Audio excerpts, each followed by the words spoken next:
Saya ini kan baca kitab banyak sekali. Itu tadi saya sudah buktikan sholat sudah ada 5 mungkin. Tak teruskan. Ketika Nabi mau kabundut, dia sudah susah. Itu dibuka jendela. Itu Nabi masih di dalam buka jendela. Ketika melihat orang sholat itu langsung sehat. Ternyata ketika beliau sakit, orang semua di masjid tetap sholat. Masyhur kenangannya Aisyah, kenangan Sayyidah Fatimah. Fastana rawajjuh wasur rawajjuh. Nabi baru nggak sholat, berdoa semua nangis. Ternyata aku sukses jadi Nabi, wong bersolat. Semua nangis. Padahal beliau sakit. Sudah usi barok, sudah pakai belenggu, sudah di kepalanya sudah diasbu, sudah dimaksud, sudah di. Akhirnya apa? Nabi minta, "Cong aku gandeng, ben iso sholat." Terus dipapa itu Sayyidina Ali bin Fadl itu saudaranya Abdul bin Abbas, Fadl bin Abbas. Terus Nabi yuhada bina rajulaini dipapa Fadl bin sinten? Ali. Terus kemudian ikut sholat. Ikut jamaah masyhur. Terus akhirnya Abu Bakar mundur, kemudian Nabi ngimami. Lagi-lagi Nabi bunganya itu krono sholat. Jadi semua kenangannya sahabat itu ya sholat. Karena begitu spesialnya sholat. Ini era sahabat ya, orang-orang era rasa ini. Karena begitu spesialnya sholat, ketika Rasulullah wafat, intaqala ila rafiqil a'la. Ini dengerin betul ya, Pak. Paling tidak kita pernah punya pikiran kayak orang waras. Jadi kesuwan kayak berpikir orang waras yang ini tak tobat no.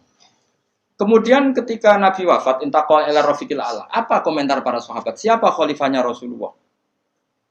Ya orang yang disuruh Nabi sholat. Kata alasan mereka, jabatan negara itu sepele. Wong sholat sepenting itu saja. Abu Bakar sing kon dadi imam. Saya ulang lagi cara berpikir sahabat. Jabatan presiden, jabatan khalifah itu cemen. Wong urusan dunia wae. Wong urusan sepenting sholat wae sing sowan pangeran dikongkon mimpin Abu Bakar. Apa meneh terima urusan dunia wis ben Abu Bakar. Itu ukurannya kelayakan jadi pemimpin itu juga sholat gitu Pak. Paham ya? Mulane ana kontestasi imam, paham? Tapi gak tapi Gus. Akal-akalan zaman modern itu akal-akalan iki cerita. Mulane tak koyo iku zaman sahabat terus akiasno.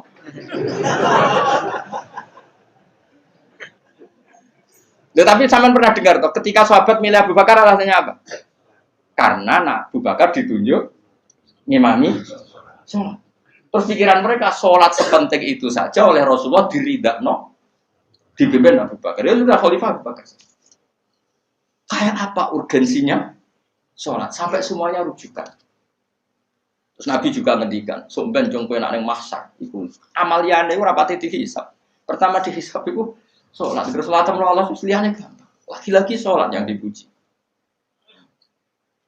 Tapi sekarang orang Islam modern ini koyo LSM. Jadi pikirannya itu gimana supaya orang kaum marginal itu sing ndi ora ora. Supaya ke tengah. Berarti koyo pemain bal, itu rumus-rumusnya kok pemain bal. Orang yang termarginalkan supaya di tengah. Terus orang-orang miskin itu bisa dibasmi. Oleh basmi piye malaikat Mikael ora kepen rezekine ngentekno. Jadi wis gak pikir sampai wong melarat ora salat luwih dibela timbang wong mapan salat. Mergo wong mapan salat jenenge berjuwis. Nek wong ora salat tapi melarat iku kaum pinggiran. LSM seringane bela kaum pinggiran. Padahal iso wae Allah ngukum wong ora salat rezekine angel. Sing sering salat diparingi barokah urip rezekine jembar. Tapi sebagian wong-wong LSM ya ora kabeh tapi kakean sing ngene iki, paham ya? Sing salat mapan nggo mobil dianggap berjuwis, anti sosial. Sing ra salat terus Allah ngukum melarat, tetep dibela-bela mergo napa marji. Ngene kejugeman melok ngono niku iku wong Islam.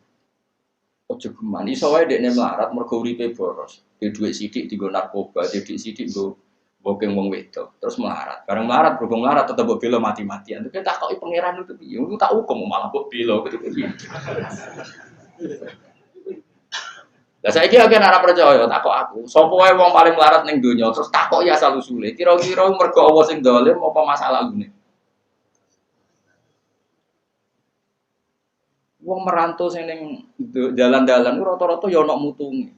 Melarat ning desa isin tukaran mbek Pak D Pali terus mutung anti silatur rohim minggat sementing rawuh dulur. Lho padahal ngendikane Kanjeng Nabi, paling cepet dadekno sumpeke rezeki adalah qatur. Wong lungane wae niate ngadu itu lho. Iku jenenge apa qatur. Terus dihukum mbek pangeran merantau kangelan.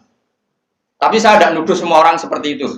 Tapi aku yakin nggak mungkin seperti ini tanpa sebab. Terus buat bela-bela nih. Mereka kau mau dekaidah marginal berjuis, apa? Marginal.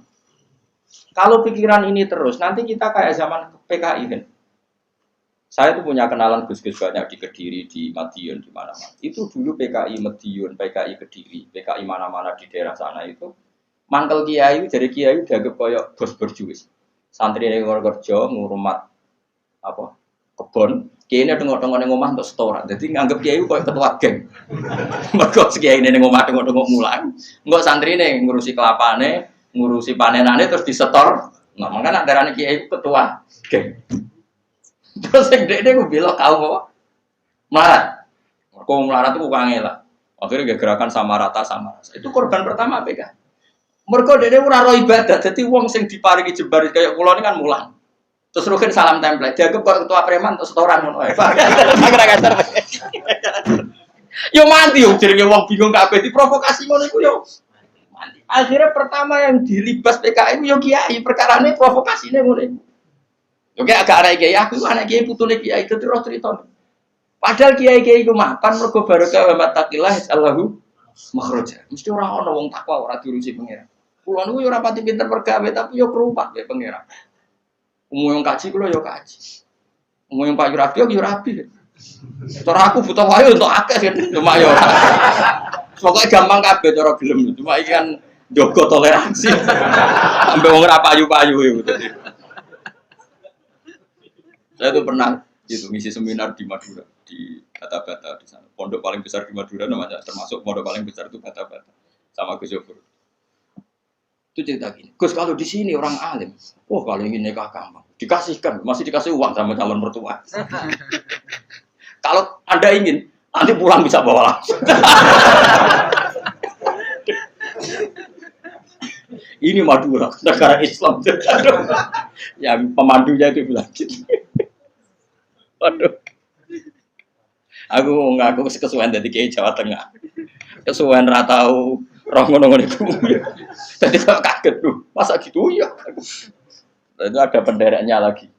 Pengiringnya lagi. Tak tanya, apa betul gitu? Oh iya, betul sekali. Wah.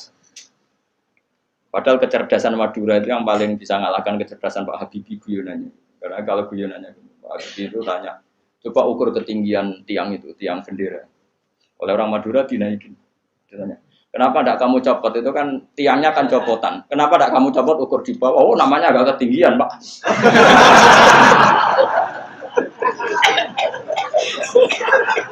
Makanya guyonannya, ya itu guyonan. Habibie itu belum pernah debat kalah kecuali ngadu orang.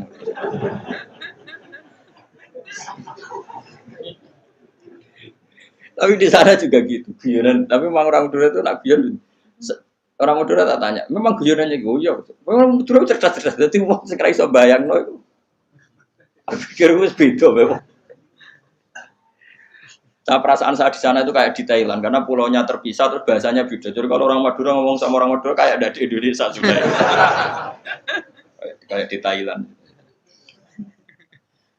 Dan ini cerita supaya kamu tahu. Jadi berkah betul ya di Indonesia itu lama itu ada Madura, ada Sumatera, ada Banjar. Kalau orang Banjar lebih hebat lagi. Orang Banjar itu di mana-mana pakai bahasa Banjar. Sama seperti orang Madura, di mana-mana orang pakai Madura. Dan orang Banjar kenapa saya bilang lebih? Ya, karena memang sebuah Banjar ya, karena Madura itu induknya kan Syekhona Khalil. Ya, tentu yang kita tahu yang modern. Banjar itu punya indukan namanya Syekh Arsad siapa? Syekh Arsad bin Abdis Somad. Syekhona Khalil itu ngaji sama Syekh Nawawi Banten. Padahal Syekh Nawawi Banten masih ngaji sama Syekh Arsad bin Abdis Somad teman Banjar. Itu uniknya orang Banjar itu.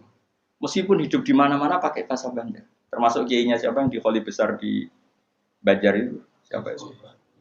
Di mana? Ustadz Zainil itu? Enggak, kampungnya apa? Ijen. Sekumpul ya. Itu ngajinya di Bangil. Kamu kira ngajinya di mana? Ngajinya di Mbah Zaini itu ngajinya di Bangil. Tapi jangan kira sama orang Jawa enggak, sama orang Banjar. ngajinya di Bangil dan kiainya ya orang Bangil tapi beliau orang Banjar, mucalnya ya pakai bahasa Banjar. Sehingga orang Bangil nggak bisa ngaji sama kiai itu karena ini bahasa apa itu? Jadi sudah hidup di Bangil itu tetap pakai bahasa Banjar.